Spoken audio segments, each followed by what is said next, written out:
श्रीलक्ष्मी श्रीमहालक्ष्मी क्षीरसागरकन्यका उत्तिष्ठ हरिसम्प्रीते भक्तानां भाग्यदायिनी।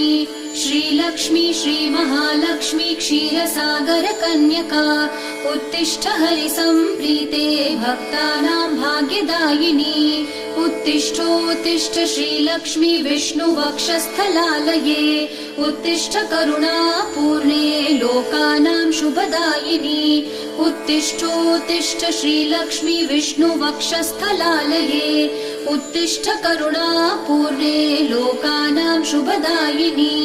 श्रीपद्ममध्यवसिते वरपद्मनेत्रे श्रीपद्महस्तचिरपूजित पद्मपादे श्रीपद्मजातजननी शुभपद्मवक्त्रे श्रीलक्ष्मी भक्तवरदे तव सुप्रभातम्।